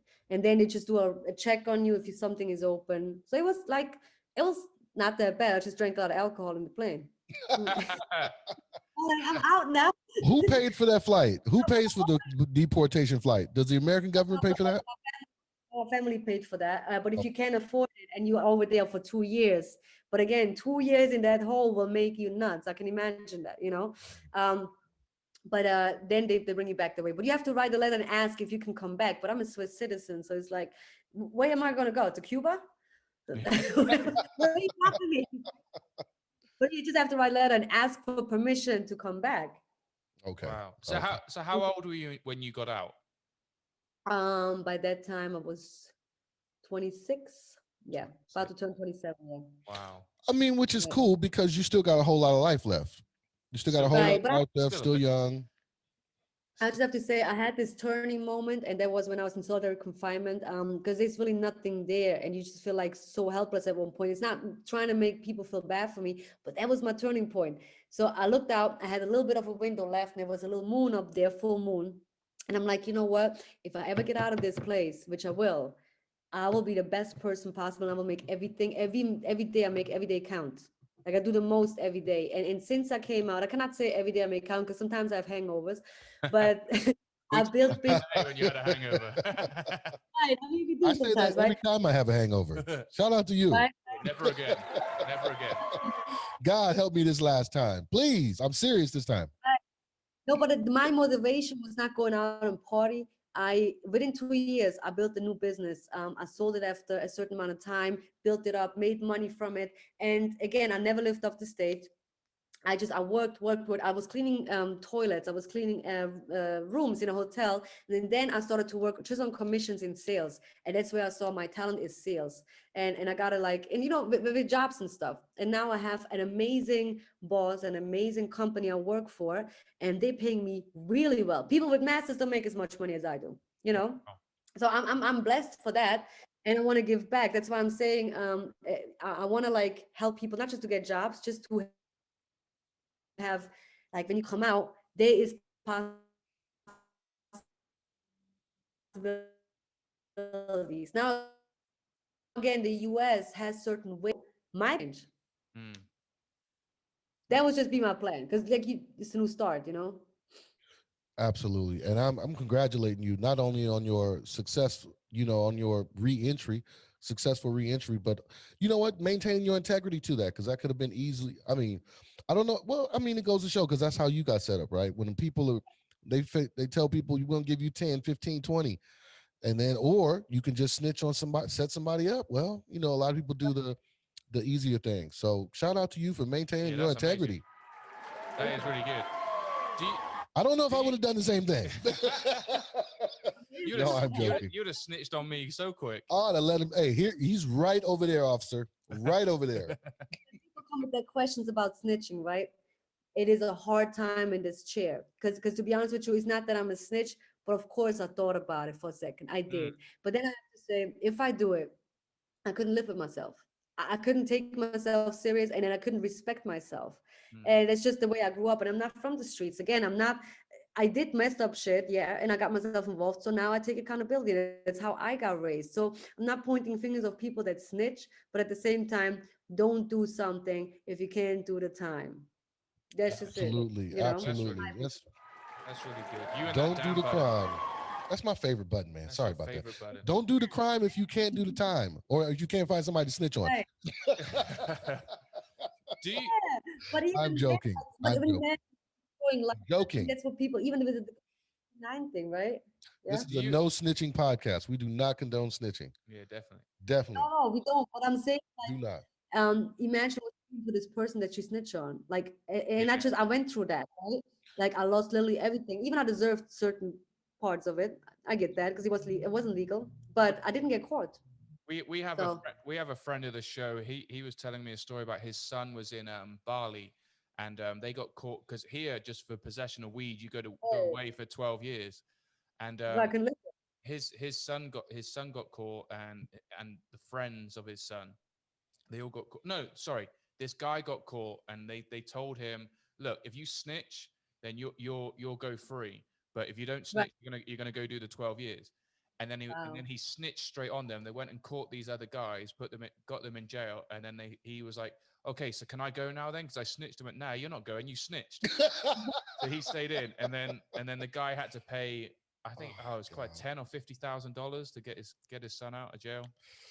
Oh Here's man. crazy. Here's crazy. Like It they got the Even death. me, They got the death. death penalty, Death yeah. penalty. Death Yeah. penalty for any type of narcotics. Yeah. It see, was. that's the whole thing. That's not just, I mean, death penalty is the end of it, right? But even if someone has to do 10 years or 15 years, you know, I was extremely lucky. And that's why I am blessed and I feel great about this stuff. Even it was bad in the situation, but I'm guilty for a whole lot. Like, it could have gone worse. So, Absolutely. So how come you got four, but then you did two and got deported? You How get, because that was the you do the remainder of your time outside. Like it's like being probationed. no, the thing is this, like if you deport yourself, they're gonna go by the law in Switzerland. If it's non-violent though, if I'm violent, you have to do your time, right? But right. it's a non-violent crime, first offense, you can deport yourself after 2 years. And then Switzerland or whatever country you go to, they're gonna decide what they're gonna do with you. But I already know that there's no way I'm going anywhere over here. Yeah. There was a whole because I know how it is over here, but then again, yeah, it was enough to 2 years. It's not that much time, but it's still time because it's still Oh, it's a 2 years. long time. It's a long time when you're in there every day. It's a long It time. is. So how do you think you It would is. have fared? How do you think you would have fared if you got let out and then you're just in the streets in New York instead of being in Switzerland? Your life would be completely different because the way Switzerland's set up is they want to rehabilitate people Right. that are offended. Rather than in America, it's like you're lucky if you can even sweep the streets when you got a record. To be honest with you, it would be pretty bad. Again, you have to learn to forgive, right? And it's hard to forgive. And I anyway have a streak of like giving back, which I learned to control. But imagine I would see the guy that snitched on me in the streets. How can you react normal? But what am I gonna do, right? Hmm. Yeah. So my best revenge is to let people know about who this person is. And I did a YouTube video a while back, and it went everywhere, like in the right places, let's say. It's not viral like a million views, but a lot of people hit me up that was dealing with him, and they're like, thank you for letting me know. Mm. Because that's something I would about to like, Do you yeah. know? Is this guy also on YouTube? Is this the security, the puffy security guy? He's got a YouTube channel as well. Is that the No, same that's guy? my homeboy. No, Gene Deal Oh, is my okay, homeboy. okay. That's okay. All Knew right. the whole story. He knew who this guy was. Gene Deal, no. He tells the truth about Puff, which has nothing to do with me, but he knows who the guy is that I'm talking about. And he's truthful. He's my homeboy. No. No, he Okay. is All right. hiding. I'm not the only one he snitched on, by the way. There's a lot of people. And he always takes people that either get deported or he knows he's going to snitch on. He thought with me that I'm going to snitch. Plan failed. Wow. So now I think it's not even a payback, it's just for me. But it's like I don't mind telling his name that he doesn't destroy more lives. Like just go do your time, bro. I mean, Mm. at this point. But yeah, it's probably too late. Like, yeah. It's out. If you guys want to find out, I'm sure you can find out. But I was just glad that it's not the Gene Deal guy, because I was like, oh, this No, guy seems pretty cool. mad cool. Mad cool. That's a good friend of mine. Okay, cool. And Josh, you guys, had you a can So question? yeah, you were talking about a movie because I saw like a trailer. Is there a movie coming out, or was it a trailer? so actually I was so fancy to make the trailer just for the book. This is just a book. But with the book being out, I want to redo it. I want to rewrite it because there's certain things I want to change a little about it. I'm not a writer, so I hired someone to write the story for me, and I feel like I want to redo it. Now I have the studio in Hollywood, which we are in the endings of our deals, Negotiate. Yes. and they want to do a movie and a documentary and redo the book. And I have to say, the writers of this movie are two women. And they want to show a different side of this business. It's always so dirty and disgusting and bad.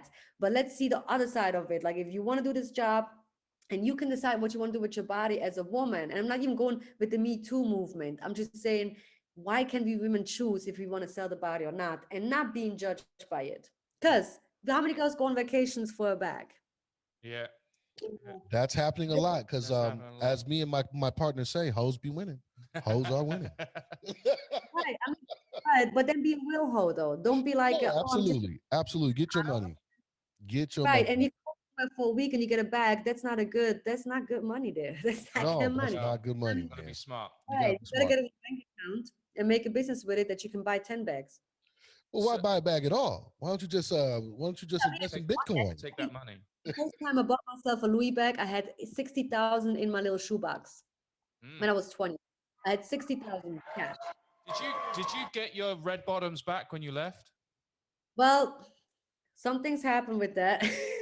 A lot of them got lost, sold, whatever. But I racked it up when I made my businesses. But after I pay taxes, Mm. doing it the right way. That's right. So who Pay do the taxes. who do you want to play you in the movie? To me, I would like, and I thought about this a lot, right? Because the question came up a lot. I think Ariana Grande would be perfect. How about Because Cardi B? I'm thinking Cardi B. Well, you she's know what it black. is? How can you do? Cardi B. No, it's not even about black or not, but she has She a ain't gonna be black different. no more. She's getting rich. She ain't gonna be black no more. No, it's not against Cardi B because I like her a lot, but it's more about okay, Ariana Grande, her look, she's tiny and stuff like that, and she looks young. I was 20, now I'm 33. You know what I mean? She has to look young, and she has to a little bit be like the European touch a little bit. You gotta fit, but it's just my opinion. She's tanned up quite a lot now because before she was real white. Now she's all tanned up. That is good. GTL all day. That's right. That's right. I Go No, Cardi, ahead. I just, Cardi B said stuff. She said stuff like when she was stripping that she went back to a client's. She would go back to multiple clients' house, drug them, and then steal all their stuff. I heard about that. Yeah. Well, to be honest though, but if Cardi keeps on the trajectory, like if they want this thing to go big, because ultimately I don't know if you will have to give up your. Do they pay just to auction off the book, right? And then they get to make like all the what do you No, call it's that? basically The choices, right? In terms of the casting. well, the contract I have is, or I'm working on, let's say, like just finishing the touches. They can use the rights of my life story, but I have a lot of influence on it. I want to make it exactly how the story is, but then of course you're gonna add and take some stuff off because I'm not trying to go back to jail, another time. So, um, but the movie's gonna be interesting to the point to show the view of the life of the story, and of course the moral of it. Okay, what is the moral of it? Okay, I made all this money, I lost it, but I've learned how to make money the different way. I'm not going to glorify certain things I did. I'm not. It was stupid. But I learned from it, and that's the point behind it. Absolutely. Actually, it kind of reminds me of I don't know from I don't know if you're familiar with Judy Blume. She was actually in New York at the time. She was running an illegal poker game. And then that's how Yeah, she ended up going to prison by, she's doing but she the didn't go card to game. prison. Gave all the names up. No, I she know it's didn't. mom. Yeah, that's right. She didn't snitch. She didn't snitch at all. No, she did. She No, did. But the he names were did. already out there. That's why she didn't do time. She just had to pay. Which are we hold on. You said she Nice did game. get the names up? He did give the names up, but they were already out there. No, But yeah, that way, the names that were already there, she best confirmed it, right? But then the names that they wanted from her ledger, yeah, she didn't do any time ultimately, but yeah. pay restitution, a lot of it. I mean, all the book, whatever she made of that, had to Semi-finished. pay restitution, which Semi-finished. sucks. Hmm. But it's an Yeah. amazing movie. The movie was Yeah, it's a good amazing. movie. Good. So it kind of brought that to my mind when you talked about just being in New York City and Manhattan. What I want to Yeah, do, I love the movie. yeah, okay, cool. Yeah, I want to take a quick break. 12 seconds. We're gonna be back 20 20 We seconds. need our beers We again. we gotta refill our cups. You refill your cups. And we're gonna finish off our last segment. Check this out. So you guys don't stay, excuse me. You guys stay tuned. We'll be right back. Right.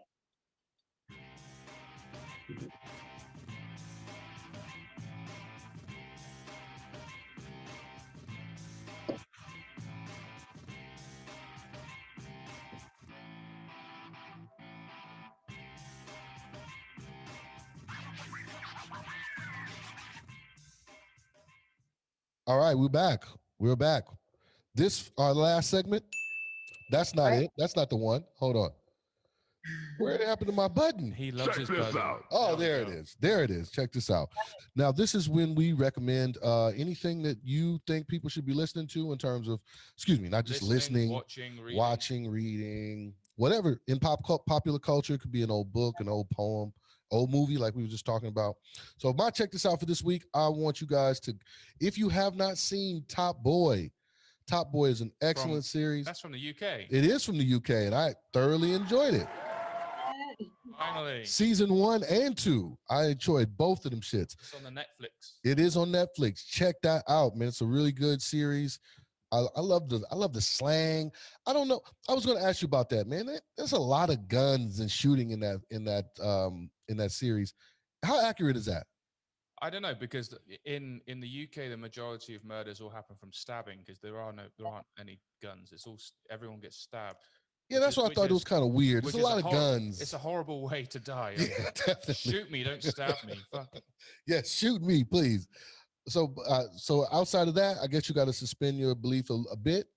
But this is an underground world, right? And these guys are criminals. There's definitely going to be guns there. It's just not. It's not Okay, like, maybe it's not as blatant, but it's not a like definitely the US where there's more guns than there are people. no, it's definitely not like that. But this is an excellent series. I think you guys should check it out. If you haven't checked it out, watch it. Top Boy. That's my pick for this week. Check this out, Joss. All right, my one is the Ted Bundy tapes on Netflix. So he gets interviewed by this guy, this reporter, and Ted Bundy he's a very intellectual guy. He's a very well-spoken person, and he's a Serial killer too, right? Multiple serial killer where he preyed on young women in the United States, and it was just the tapes of him getting recorded, and it finally had that he was never alluding to all of his murders.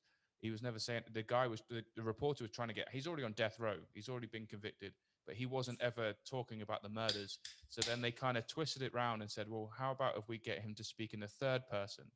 So About what Ted Bundy would do? About what if this person would do it. So then what he did was he grabbed the recorder and he like cradled the recorder, and then he started talking, like going through and through all these murders and how this person would have done, and how he was always thinking that this thirst, this need to kill would be fulfilled on the next kill, but it never was. So then it would be the next kill, and then the next kill, and then the next kill, and so on and so forth. And it was really crazy. Don't give it away, Giles. Let people check it out, man. Well, it was really crazy to just because you know about Ted Bundy, people learn about Ted Bundy, and it was really crazy to hear him talking about all this stuff, and it's quite chilling. So that's mine. Check that out, man. Check that out. Can I make?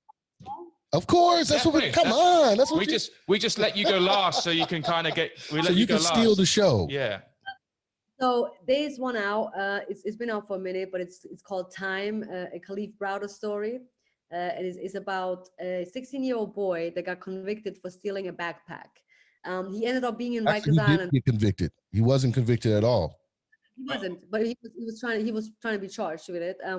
And that's the whole story. He ended up in Rikers Island, staying there for 3 years, going through abuse, 2 years in a box, which is in Rikers Island. Like, it's not even imaginable, but there's so many stories of it, right? So, and then they keep saying to him, just say that you are guilty.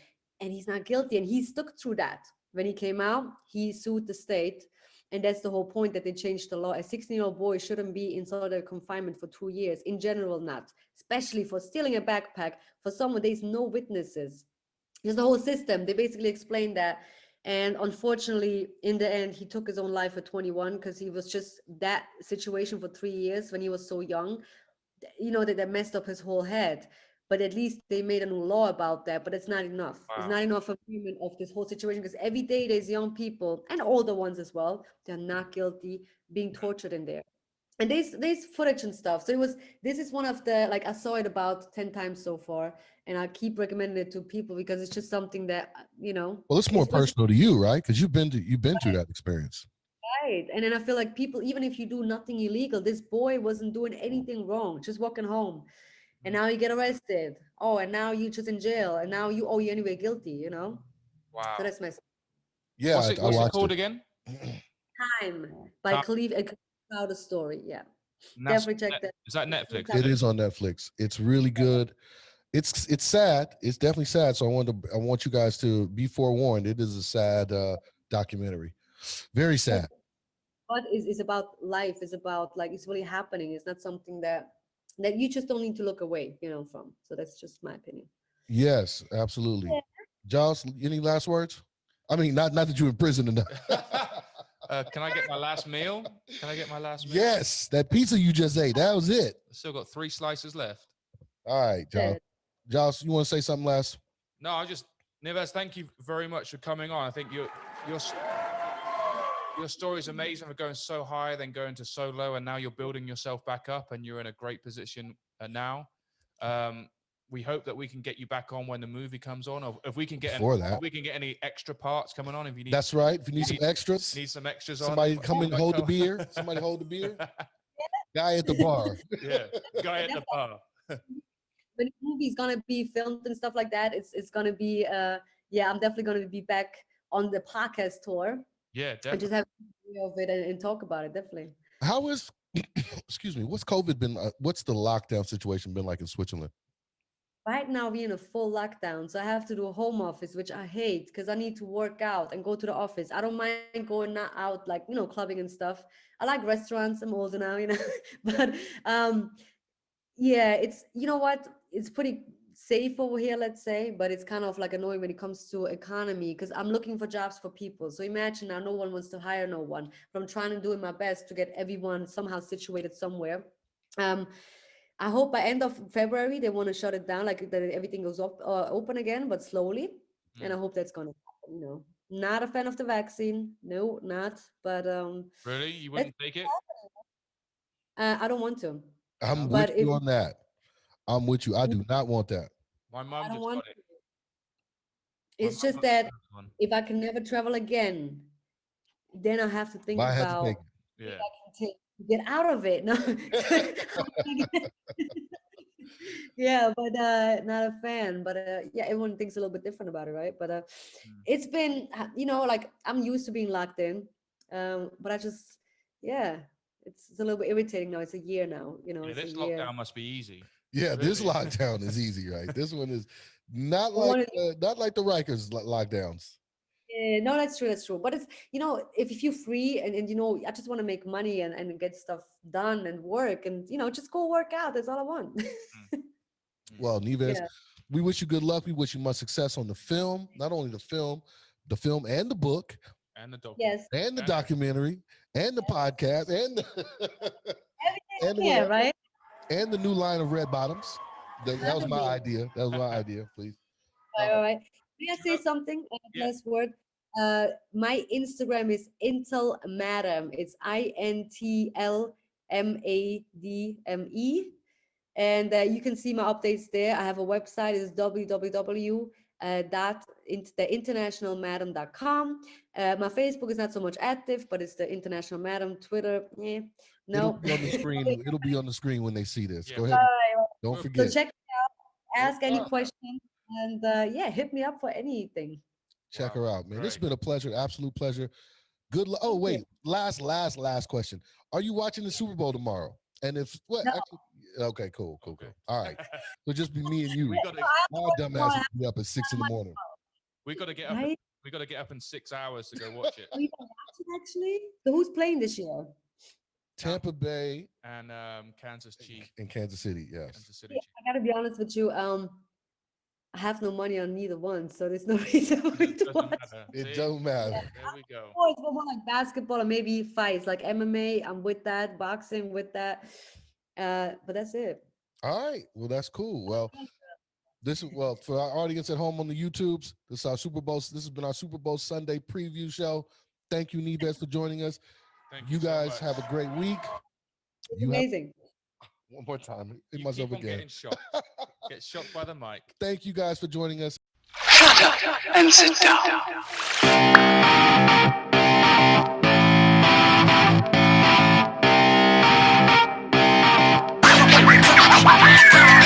Shut up and sit down.